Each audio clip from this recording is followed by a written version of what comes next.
From humbling Jamie Carragher by staying silent and letting results do the talking. Everyone was doubting us, saying, "Oh, how are you gonna keep quiet? They're players. How are you gonna not lose? Wait a minute."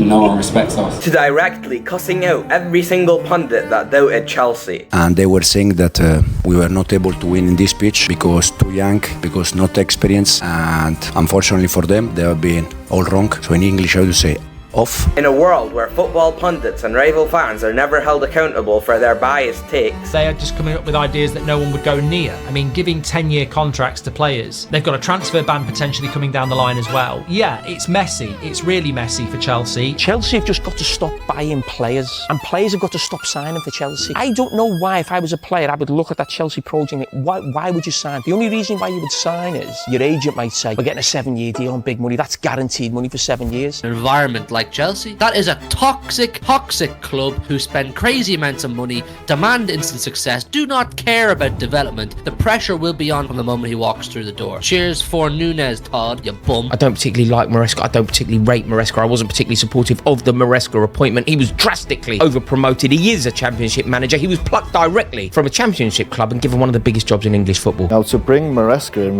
I was amazed. The ownership is a big issue at Chelsea. He spent an awful lot of money to take the football club backwards. This is shit! These owners have dragged us down. This is a football club that's not even in the top 10 anymore. Today, us Chelsea fans, we're gonna hold them all accountable. At first glance, Jamie Carragher was just another pundit that had a bias towards Liverpool. But over the years, he's proven that he's a Liverpool fan second and a Chelsea hater first. I mean, listen, it's an absolute joke that someone makes that many transfers in such a short period of time. And you tell me that's embarrassing from Chelsea point of view. Honestly, God, it's just, I mean, would you want that? I mean, some fans would want that because they get all excited and we won the transfer mark. In this clip, Jamie Carragher makes fun of Chelsea for making 35 signings in 2 years, even though Chelsea needed a massive rebuild at the time, as so many players were on massive wages and not very good. So Chelsea had to sell all their deadwood to get back to the top, kind of like what Manchester United are trying to do right now. But in this clip, Jamie Carragher refuses to acknowledge the fact that Chelsea needed a rebuild at the time, and instead decided to be a hypocrite. I think the less signings we make, the better. Because if you're making 2 or 3 every summer, you must really want them, you must really feel like they're a big part of your team, and you're not just buying players and you don't know where they're going to go, where they're going to play. It's just, you create no cohesion, no team spirit. No, I just want us to sign 2 or 3 players every summer, and that'll do me. This is what I meant by hypocrite. Liverpool have already signed 4 players this transfer window, and they're still looking to add on top of that another centre back. But Carragher has instead stayed silent and refused to call Liverpool embarrassing for signing more than 3 players this window. Where's all that energy, Jamie?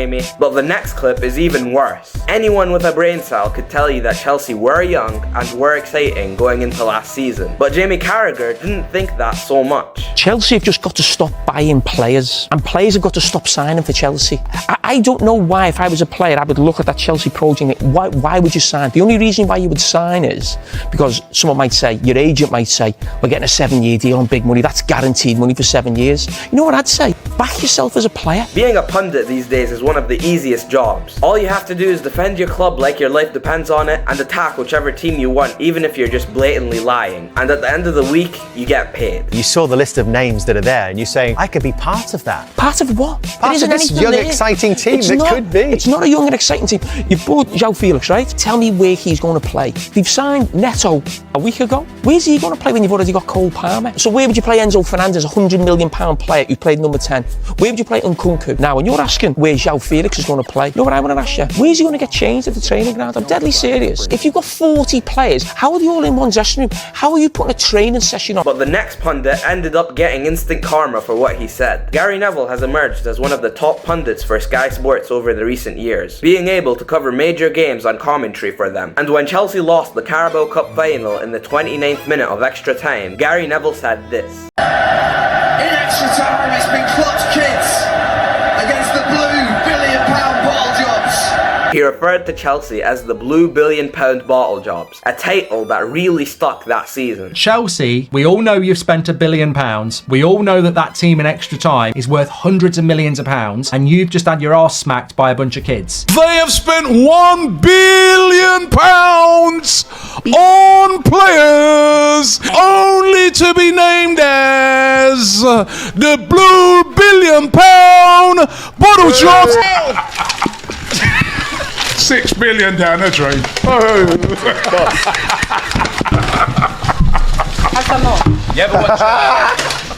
But what makes this funny is that 2 months later, Gary's team, Manchester United, bottled a 3-2 lead in the 101st minute of added time against that same Chelsea team. And if you thought that was embarrassing, the following season, Manchester United would finish 15th and lost the Europa League final to the bottlers themselves, Tottenham Hotspur. I guess Gary Neville should have saved his line for his own club instead. But unlike Jamie Carragher, Gary actually said this line was a bit harsh, and only said it because he was angry himself that Chelsea lost. I was getting angrier.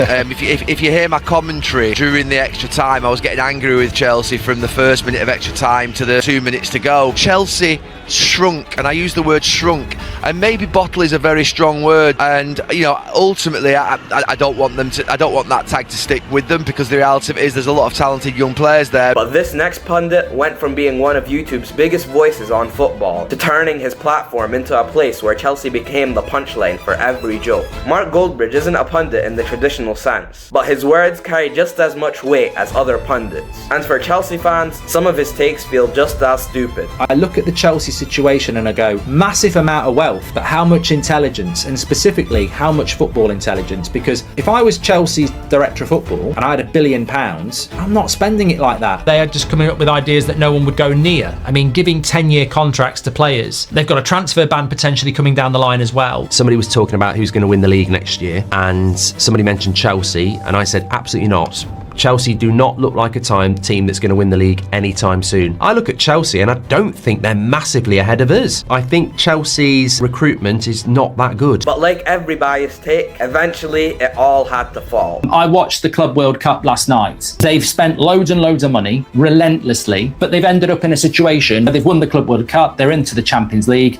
Spending money has certainly worked really, really well for Chelsea. Watching that Club World Cup final where Chelsea deservedly beat the best team in the world, which is PSG, I thought, what a journey. Then finally, you have rival fans that were just mocking Chelsea because they thought it was funny for some reason. Cole Palmer to Chelsea, here we go, 45 million. First things first, I want to say RIP Cole Palmer. If there was any club in the English Premier League I would advise Cole Palmer not to go to, it is Chelsea Football Club. And I put my heart on this, put my life on this. It's a mistake in his career path. It's a mistake. It's going to stunt his development. It's not going to be good for Cole Palmer. Going to Chelsea, bad move. Genuinely bad move. I mean, the state of this clip, like, deep it. This guy put his life on it. And like that, we close out this video. Thank you guys for watching, and make sure to like and subscribe, and leave a comment telling me which one of these takes was the worst.